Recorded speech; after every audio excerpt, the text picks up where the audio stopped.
Well, it seems like we're live.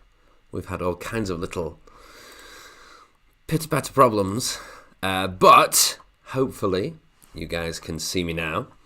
Yes, it looks like we are here. So good evening, good afternoon, good morning, good night, good middle of the night, wherever you are if you're watching this. Hello, welcome. Thank you for joining me. My name is Francis.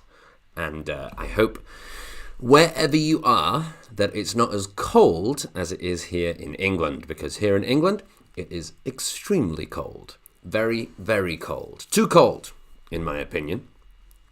Yesterday we had a temperature of -10, or as Americans say, 10 below zero. 10 below zero, which I think is the coldest temperature I've ever seen in England. So that was not very nice. And it's due to stay like that for a little while yet. So I don't know. I really hope that it gets a little bit better. But if it doesn't, then hopefully it's not as cold where you are as it is here. So let me see what's happening here. We're going to get started with our class in just a few minutes. Just a few more things to figure out as we go. And today we're talking about English reading. We're going to read an article together. This article comes from the Economist magazine. And that is an excellent magazine that I think if you've never read it before, you should check it out because it has really, really very good articles and really good level English because they have a particular writing style. They're quite funny, the writers at The Economist. So it's very good. It's really worth having a look at. Let's see. Aha! Ramelia is here. Hello, Ramelia.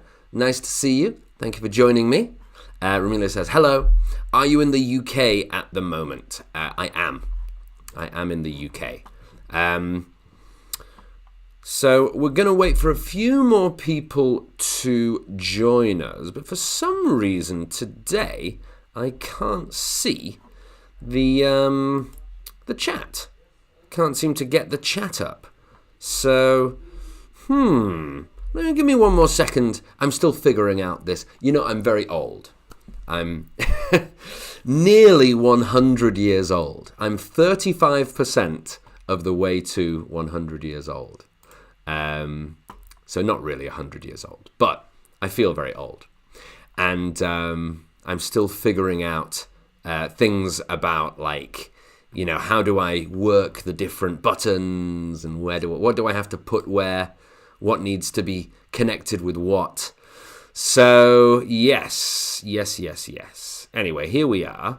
I don't know why I can't see that. All right, anyway, never mind. So I can see that M is here as well. Hello, M.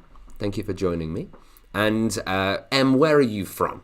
And where are you watching our live stream today? And Ramelia says, are you in the UK? I am. And it's super cold in the UK at the moment. It is -10 degrees, which is too cold. It's not even a nice cold. Sometimes if it's like 5 degrees or 7 degrees, I think, that's okay. That's quite a nice cold. But -10 degrees is too cold. What's the weather like where you are, Ramelia? And what about you, M? What's the weather like for you guys? And if you're watching as well, I can see some other people are watching. Please say hello. Please tell me your name. Tell me where you come from. Tell me everything about you. Ramelia says, in Romania, it is 0 to 4 degrees. Oof. Well, that's okay. I don't want to say that's a nice cold, but it's not too bad. I think that's bearable. But, yeah, -10 is too much. And there's no snow, says Ramelia. I like snow, though.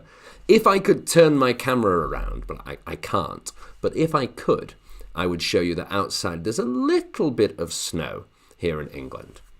Even when it's -10, it's still not very snowy. M says, from Sorry. Sorry? Is that a place? You'll have to explain more, because I don't think Sorry is a place, right? As far as I know.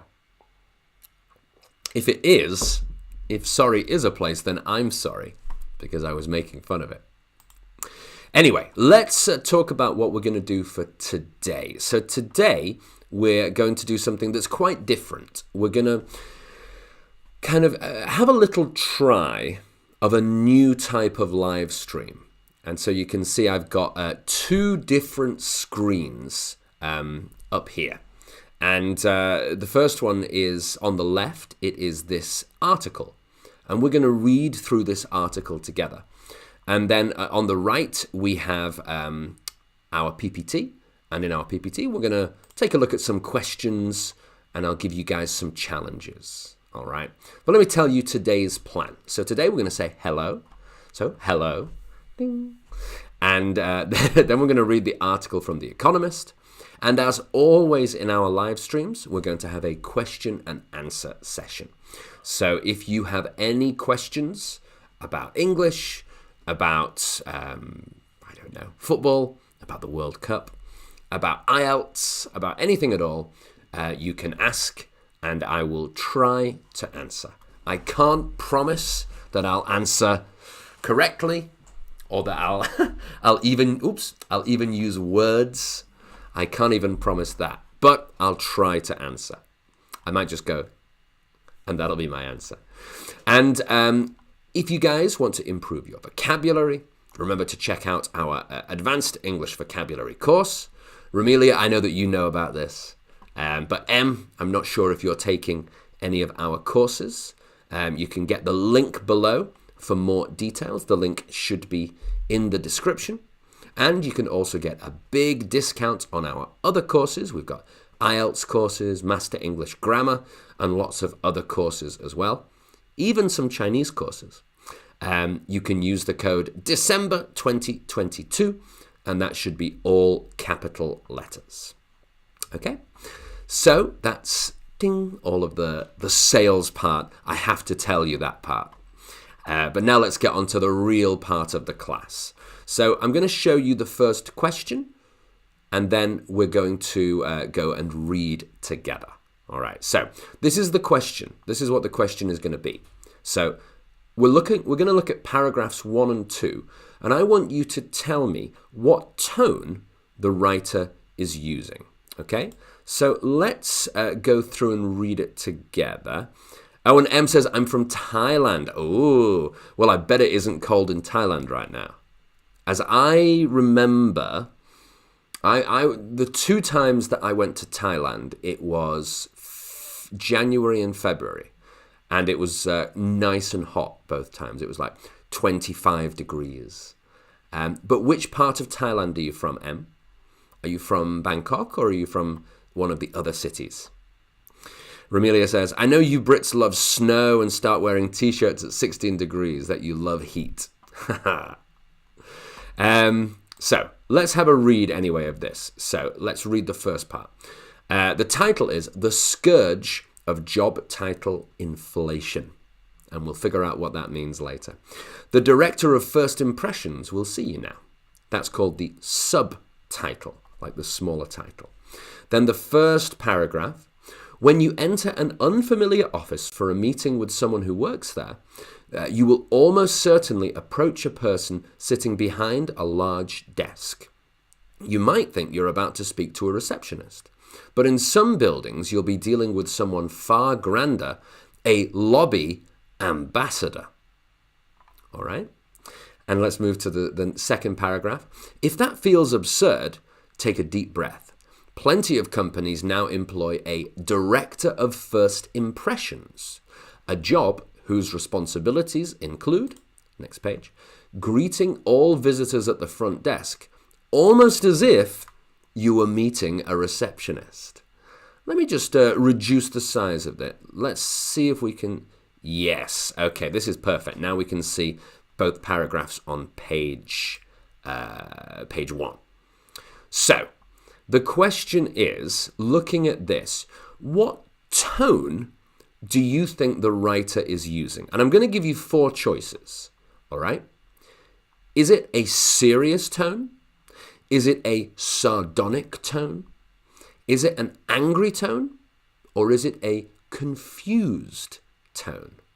So which tone do you think the writer of this article could be using? M says, I took the IELTS guide, but not finished yet. And she's from Bangkok. All right, very good. And the weather is about 25 degrees. Yes, that's what I remember from Bangkok. I remember I stayed both times in Bangkok for just a few days. And I did all the, like a typical tourist from England, I did all the tourist things. And then I went to the first time, I went to Koh Tao, and I did some scuba diving. And then the second time I went to Koh Lanta, and I just kind of went to the beach and had a very, very relaxing time. It was really good.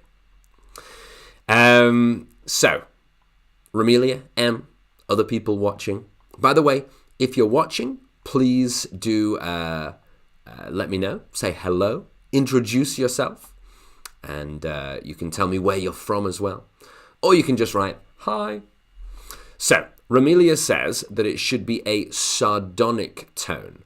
So, by exclusion. So, what I think, Ramelia, what you mean is that it's not serious, it's not angry, and it's not confused. That's probably what you mean, right? So, we call that a process of elimination. A process of elimination. So, when you have 4 possible answers, and you know it's not this one, or this one, or this one, it must be this one. So that's called a process of elimination. Okay, let's take a look. It is sardonic. So very good, very good. What does sardonic actually mean? So sardonic means saying silly thing or silly things in a serious kind of way. So really what he's saying here is, like the first part, you'll be dealing with someone far grander, a lobby ambassador. So the point of all of this article is all about this. It's job title inflation. Inflation means when something gets bigger. So we might be thinking that the job is quite a small job, like the receptionist probably isn't the boss of the whole, like the whole hotel or the whole office, right? It might be a smaller job, but they give that smaller job a much bigger title. And so he's kind of making fun of that. He's saying something silly, but in kind of a serious way. Sardonic is kind of related to sarcastic, but it's not quite the same. They're not exactly the same. So that's question 1. So it's a sardonic tone. And I just want to check with you guys, if there are any words along the way, words that you're reading here that you don't understand, any new vocabulary, you can write that word and I'll explain what it means. Okay? So we're going to move to question 2. And so we're going to read to here, a bump in title. Let's look out for this phrase. What does it mean? So let's read page 2. So, at Hudson Yards, a development in Midtown Manhattan, advertisements tell candidates for one role that they are expected to curate experiences for visitors if they have questions. You might think you're asking someone where the toilet is. In fact, you're having an experience with a brand ambassador. Title inflation happens for reasons that are perfectly understandable. When money is tight, a bump in title, here's our phrase, a bump in title is a way of recognizing someone's efforts cheaply. A more prestigious sounding role is not just a nice bauble, it may add to someone's appeal in the wider job market. Okay. So we're really looking at this second paragraph here. When money is tight, A bump in title is a way of recognizing someone's efforts cheaply. So what does bump in title mean? That's my question to you guys. I'm not going to give you any options. I'm just going to ask you, and you can tell me what you think a bump in title actually means. See if you can explain it to me. Imagine that you are the teacher and I am your student and you're explaining to me. Romelia says it's like exaggerating the title here with a specific purpose in order to pay less. Yeah, very good, very good. That's a good one. I think, Romelia, you would be a good English teacher. So, the answer would be an increase in title and making the title more important sounding. We're going to see some more examples of that in the article as we go on. And it's usually used for salary. So we usually say a bump in salary, not a bump in title. So it's kind of like this is the interesting thing about the Economist writing. Their style of writing is quite creative. So they take fixed expressions like a bump in salary and they'll switch out one word for a different word and write in a more creative way, a bump in title. So it's very good. Like, I think that the Economist is like probably the most interesting way to read about the news. It's a really interesting read. So an example, he wants a bump in salary and an extra 5 days of holiday each year. All right, so a bump in salary means a salary increase. And I have a question for you guys. If you were negotiating with your boss and you were trying to improve your job situation, and your boss said to you, okay, well, you can't have a better title and more salary. You have to choose. What would you prefer? Would you prefer to choose a bump in title, like your job becomes more important sounding? Maybe it's the same job, but it sounds more important. Or would you prefer more money? Which one would you prefer? So if you prefer a bump in title, yes, a bump in title, you can write number 1. Or a bump in salary, number 2. But you can't have both. Your boss has said you can choose one or you can choose the other. So you guys let me know which one you would choose. Now, Romelia says, can you provide another collocation with bump? A bump in importance. Well, now here's the interesting thing. That would be fine. A bump in importance, a bump in responsibility. You could also have a bump in stress. But the interesting thing, I think linguistically, so about the language here, is that there's a process of learning, right? First, you learn the simple things, you learn the basic rules of a language, and then you kind of learn the common ways that people use the language, like the collocations. Then you learn the more specific ways that people use, like idioms and things like that. And usually most people do those 3 steps. But there's another step, which is step 4, which is to make up your own phrases, to be creative with the language. And that's, like in The Economist, the interesting thing. So, Romelia, what you're doing there is step 4. There is no fixed collocation in English that says a bump in importance, but it absolutely makes sense. And if you used it, then that would be great. People would totally understand, and the grammar is correct, so there wouldn't be any mistake, but you would be showing your kind of a deeper level of understanding of English by using that phrase. So yeah, a bump in importance, a bump in responsibility. That would be really good. And Romelia says, I'd love to be able to play with the English language. Yes. That's exactly what it is. You're playing with it. It's like learning to play a musical instrument.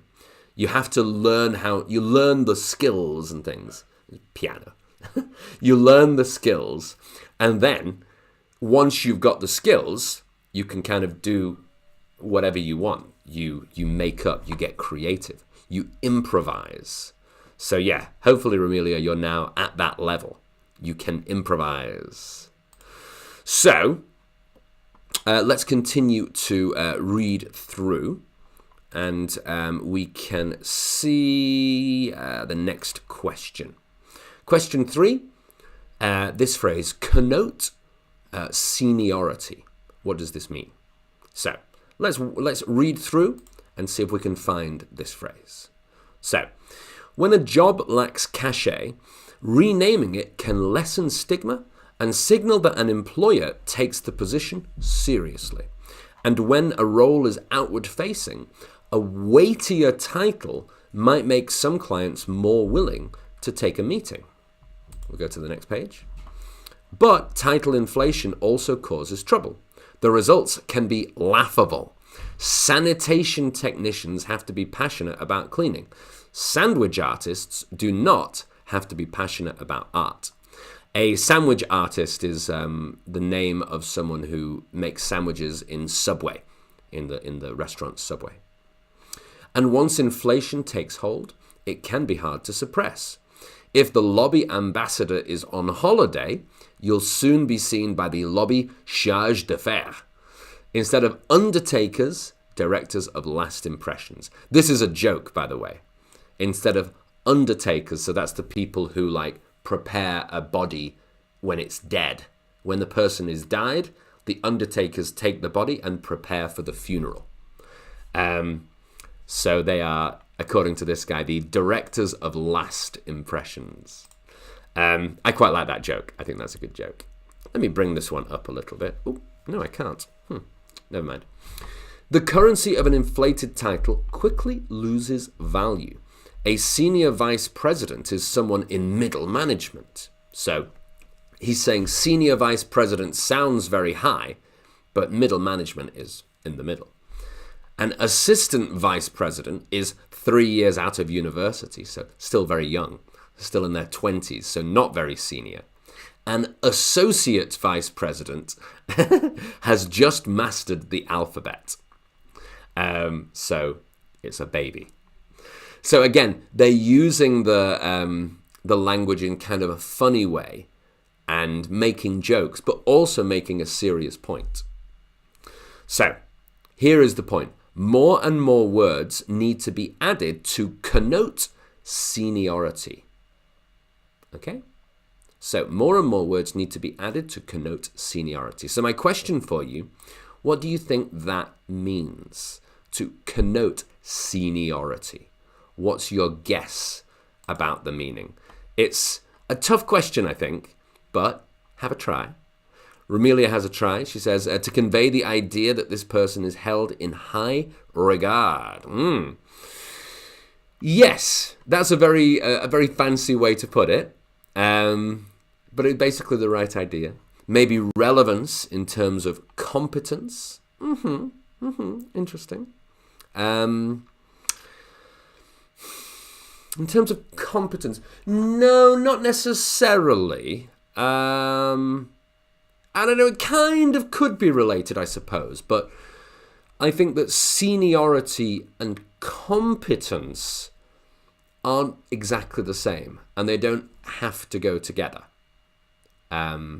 So, yeah, I don't think your second answer is quite right, I wouldn't say. Let me reveal what I think the answer is. So, basically, it's simple. It's show how high or how senior someone is.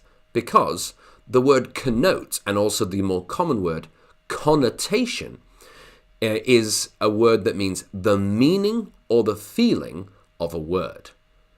So you might say the word poor has negative connotations. So when we hear that word, poor, we in our brain, it has the background feeling of not a good thing. It's a situation that we don't want to be in.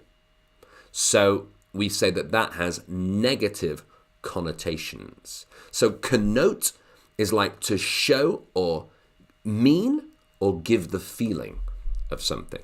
It's not a very commonly used word, I must say. But connotation is definitely a word that you guys should learn, because positive connotations, negative connotations, those are two collocations, two phrases that we very often use in English. And now let me drink some water. All right. Very good. So there we go. And I have a question for you guys as well. Which other words do you know that have negative connotations? This is an easy question, I think. The word poor has negative connotation because it gives the background feeling of something that's bad, or it's not a situation that we want. It's not a desirable situation. But which other words also have negative connotations? You guys can let me know. Okay. So, Domenico is here. Hello, Domenico. Good. Italy. Let me see. Good. Yes, good afternoon. I predict that it is 4:42 p.m. in, damn, I can't remember where you live in Italy. Italy, anyway. Rome. No, I think in Milan. Or maybe I never knew. And Muslima Zokirova. Zokirova. Is that correct? Muslima, welcome. Thank you for joining us. Nice to see you. Sicily? Oh, I didn't know that. I would have remembered if I knew you were from Sicily. So yeah, I think I just knew you were Italian. Yeah, okay. I don't know why I thought Milan. Rome, I guessed, because it's the capital. Do I know someone from Milan? Maybe I know someone from Milan. Ramili says, love this lesson. My favorite is putting my thinking cap on and inferring the meaning from context. Yes. All right. Well, very good. I mean, that's exactly what this lesson is about. This is, I think, quite a hard lesson. We're going to do, in future, a mix of different types of live classes. Because, some people like to do reading, and they like, as Ramelia does, they like to look at an article and try to put the puzzle together. Other people like to chat about different topics. Other people like to do listening or learn new vocabulary. So we're going to do lots of different types of live streams. And if you guys do have any requests, if there's anything that you want me to focus on in a live stream, then let me know. And I'll be, I'll do my best. If it's like how to dance salsa, or how to make a perfect Thai curry, then I might not be able to help you. I'm not the right guy for that job. But if it's something that I can do, then I'll try to do it. Dominica says, sorry for the delay in joining the live class. I was seeing through the task of writing another state of art. State of art? What do you mean? Now, Vitali, I remember that we had someone with a similar looking name last class, and I think it was Vitali. But this person says, hi, Francis, thanks for having me. Thank you for coming. Thank you for joining me. Ramelia says, by the way, I just want to check. You guys know that when you write in capital letters, it means shouting, right? I'm sure that you guys know that, but just in case you're not sure, capital letters mean shouting. It's very funny, and we can use it as a joke a lot. But just like if you write a serious email to someone and you write it all in capital letters, then, the person's going to receive it and say, hello, can you please send me the latest data results? I need to check them today. Best wishes, Domenico. Then If you write it in capitals, the person's going to be like, oh my God, I'm so sorry. Is everything okay? Why are you so angry? So don't write in capitals unless you're making a joke or you really are angry and you want to teach them a lesson. Anyway, Romelia says, pronunciation! And says, British accent. I love your accent. Well, thank you very much. Thank you. Dominica says, I live in a small coastal town which lies within the metropolitan of... The metropolitan is an adjective, so it should be a metropolis. But also remember that metropolis, it generally would be like a very big city and an international sort of city. Now, I've never been to Messina. I've never been to Sicily. But my instinct is that it wouldn't classify as a metropolis. I'd have to check. But like, you know, Paris is a metropolis. London is a metropolis. Rome, I mean, is more or less a metropolis. Istanbul is a metropolis. Bangkok is a metropolis. But Messina, I wouldn't say so. I'd say we'd just say a city. Like, a city like the most important city in Sicily, but probably not a metropolis. Anyway, so Dominica continues. That is the city located in proximity to Europeans' mainland. To, I would say, to the European, the European mainland. Like that. That would be the correct grammar. And Vitaly says, shouldn't that be putting and interfering? Shouldn't what be? Where are we looking?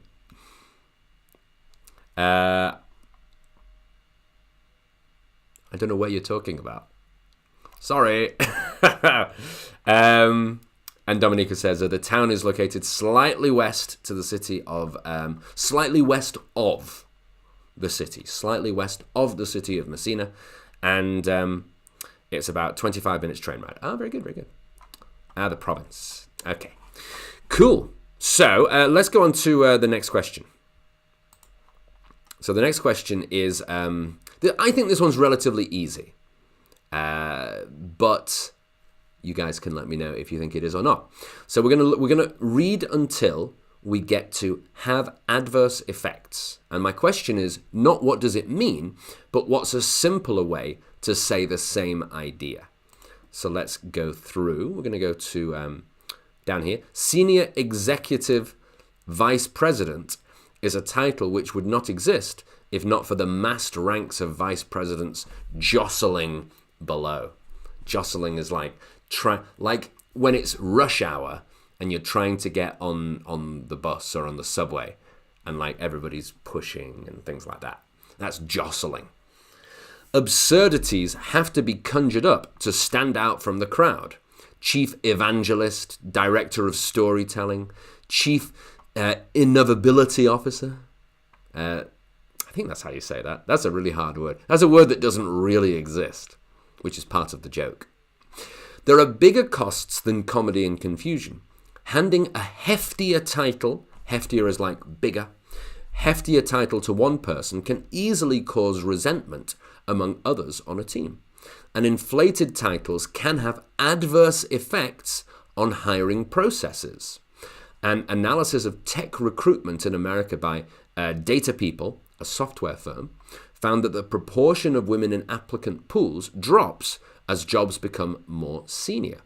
Puffed up titles may put good candidates off. So this last sentence I think is great. Puffed up means like made bigger than they should be. Titles to show off. And it says they may put someone off. So it's a very simple phrase, but it's very useful. Put someone off means to discourage someone, to make them not want to apply. So like if you are a kind of middle level manager and you see there is an opportunity and you think that the job is something you could do, but the title is like senior executive representative vice president blah blah blah, and it has a really long important sounding title, it might put you off. You might say, oh my god, no, I'm just a normal manager, or I'm just an assistant, I couldn't do that. But really you could. It's just the silliness of the title. But anyway, what does this part have adverse effects? What's a simpler way to put that? How can we express that in a simple way? So let's take a look. So Romelia says being detrimental. Okay. Vitaly says harmful effects or damaging. And Romelia says doing harm. Ooh, now deleterious is yes, is correct. It's not a simpler way to say it, though. I would say that's even more complicated. Harmful, impacting negatively. Vitaly says inflate. Oh yeah, puffed up means inflated. Puffed up is the same as inflated. Dominica says deleterious effects. Now that's a good collocation. Very good. Yeah. Or turn someone off. Turn someone off is less commonly used. That would turn me off. Yeah, it's less commonly. It's kind of the same meaning, but it's not as common as put someone off. Ripple effects. But ripple effects could be good as well. So I'll accept it as a good phrase, but I don't think it's totally the same, because this one have adverse effects. Adverse means bad. So very simple. You guys came up with some really good ones. The simple answer is have a bad effect. Very easy, actually. So going to give you guys, now this is a simple challenge. You guys can try it. You don't have to try it. It's up to you. I think you should try it. So the question is, what can have an adverse effect on your health? And you can try and make a sentence with X can have an adverse effect on your health. So what kind of things could have an adverse effect on your health? COVID could have an adverse effect on your health. Or you might be lucky, like I was, and get it. And I had it like a year and a half ago. And I had a bit of a headache for about 2 days and a little bit of a sneeze. And that was it. I was very lucky. Other people had far worse cases. So we're going to move on to question 5 as you guys have a think about that one. And we're going to find this word bogus, another bogus word. What does the word bogus mean? It's a lovely word to say, bogus. It's not bogus, by the way, it's bo. It's a bo sound, bogus. So let's read from here. Title inflation is most associated with specific jobs, but there exists a less remarked type of naming inflation, which seeks to rebrand entire categories of people. There is, for example, a perfectly good term for buyers of things. That term is customers. But lots of companies are not satisfied with taking people's cash. They want to have a meaningful relationship. Again, this paragraph is an example of when the writer is being a little bit sarcastic or sardonic. He's sort of making fun of the companies that want to make a relationship with the customers. Probably because really what they want is for the customers to pay even more money. Anyway, keen to avoid sounding too transactional, some businesses use the inflated title of guests instead. But language that might make sense at a Disney resort sounds very odd if you're in a queue for the checkout at Target. Target is like a Walmart sort of shop, like a huge supermarket, and you buy all the things you need. So not a good place to have to use the word guest. People are trying to leave as efficiently as possible, not settling in for the time of their lives. Member is another bogus word. No one is wondering whether their application to pay Amazon an annual fee for free shipping is going to be turned down. So, looking at that word bogus and looking at everything around it, what do you think bogus means? What is the meaning of bogus? And while you guys are thinking about that, think about the pronunciation of how I read this part here. So, the part from but down to target. So, listen to where I pause. But language that might make sense at a Disney resort sounds very odd if you're in a queue for the checkout at Target. One more time. But language that might make sense at a Disney resort sounds very odd if you're in a queue for the checkout at Target. So, you might be able to hear, guys, that the biggest pause, I would say, is after resort. Because that's sort of this part here. This is one little clause. It's one little part. The meaning is connected. Language that might make sense at a Disney resort. It's a noun phrase, actually. It's all one idea. One very long idea, but it's one idea. And so we don't want that idea to be kind of connected too closely to the rest of the sentence. Because this is our verb. So that the grammar of this is all the noun, the phrasal noun, and then this is the verb. Sounds very odd if, and then this is the second clause of this sentence. If you are in a queue for the checkout at Target. So one more time, think about the pronunciation. But language that might make sense at a Disney resort sounds very odd if you're in a queue for the checkout at Target. All right? So there you go. There's a little bit of intonation and pronunciation. So, let's take a look. Vitaly says, the new drug she was put on had an adverse effect on her health. Perfect. Really good. Very, very good, actually. That's a great one. And Vitaly says, the meaning of bogus is fake. Yes, very good, very good. Romelia says, bogus could be obsolete in this context. Obsolete. Let me see. I don't think you mean, because obsolete means something that used to be useful, but now isn't useful. But there's another word, and I'm trying to think of it for what you want to say. It's not obsolete. It is, well, it means unnecessary. I'll try and think of that word, Romelia. Yeah, I can't remember it right now. Vitaly's right. Obsolete means something that's outdated. Domenico says it's referred to something that is false. Yes. Very good, very good.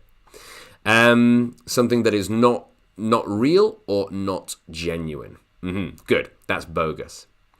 Dominica says, the essay I wrote is an opinion prompt about granting artists the freedom of expression. In fact, I was supposed to agree or disagree with one of the two sides of the argument. And what did you were supposed to, but it sounds like you didn't do it. So let us continue that story for us, Dominica. Let us know what happened. Anyway, let's take a look. So yeah, bogus means it's fake, or it's wrong, or it's trying to trick you. So here I think the writer is saying that word member is almost trying to trick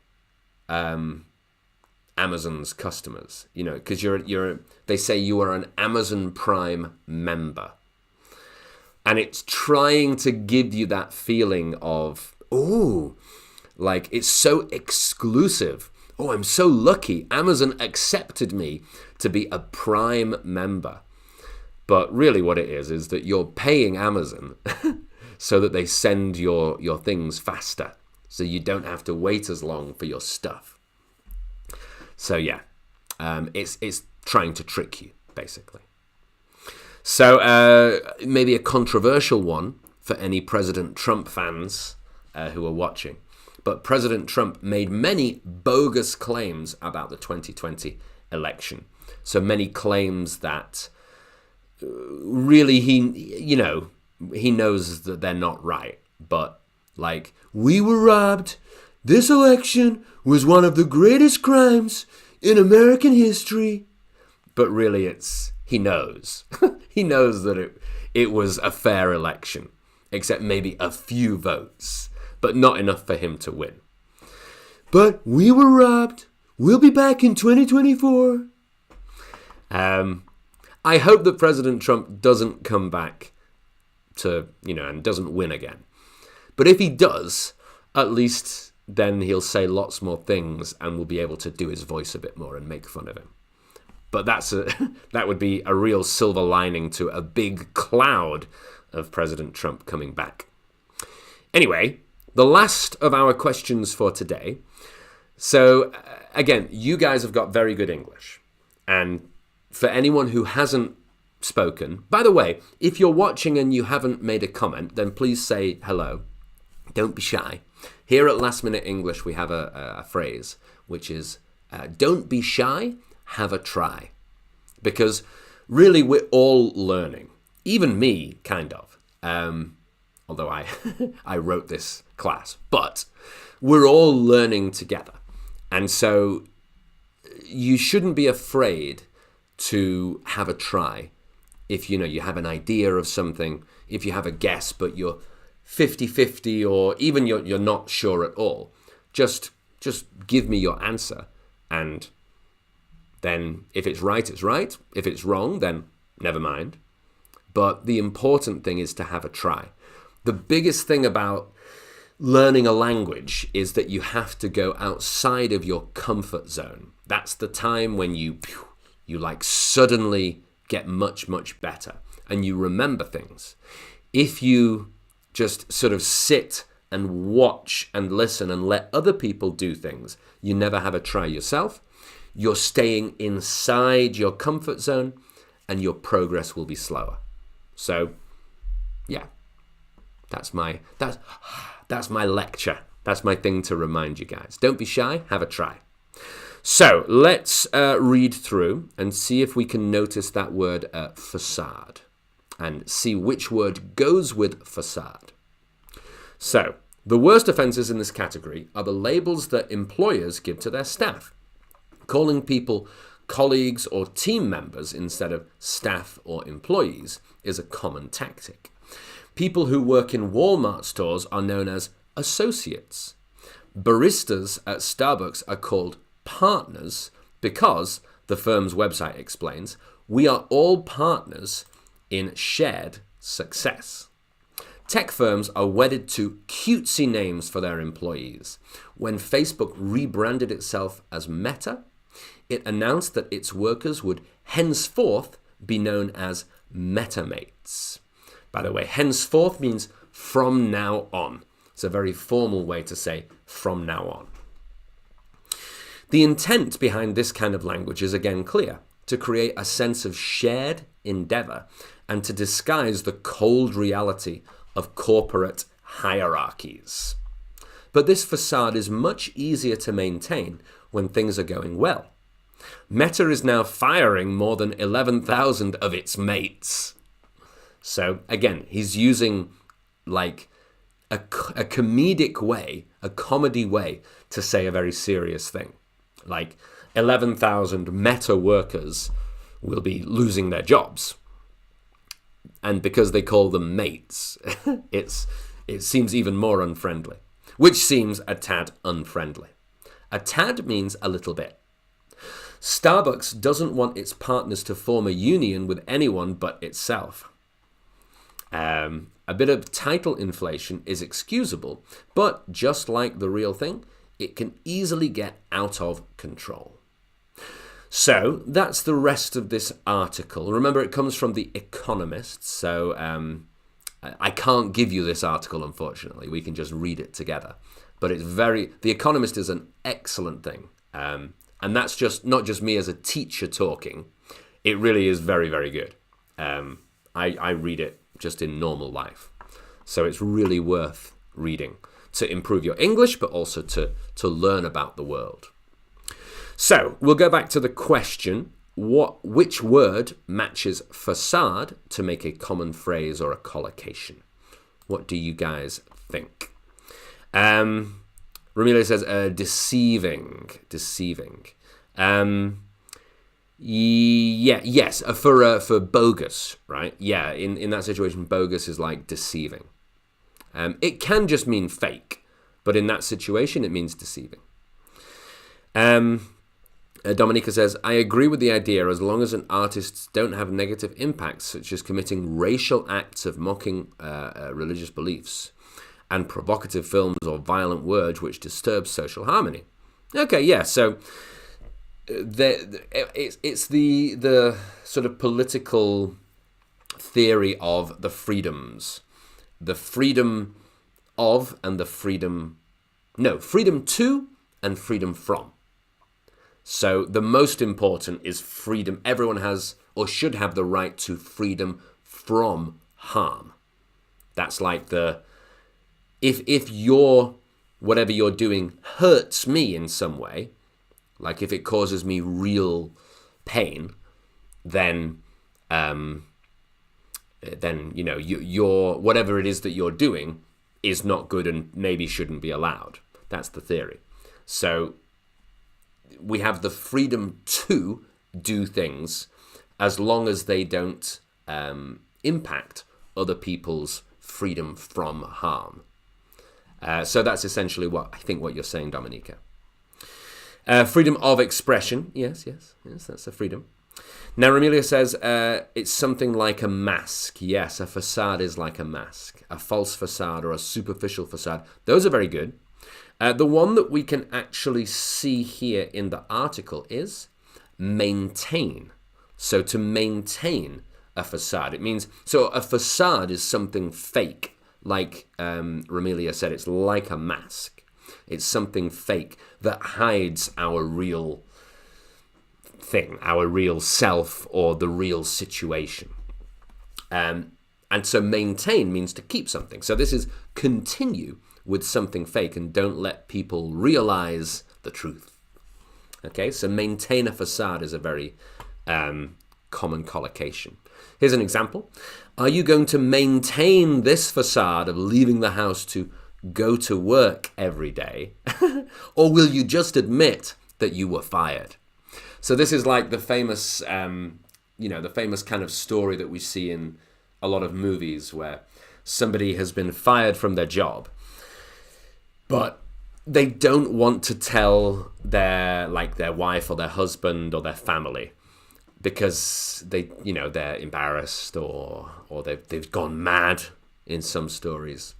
And so they just keep going out of the house every day and they just go somewhere. They get dressed like they're going to work and then they go somewhere and just wait around for 8 or 9 or 10 hours and then come home. So they are maintaining a facade of still having a job. But the truth is, they were fired. They lost their job.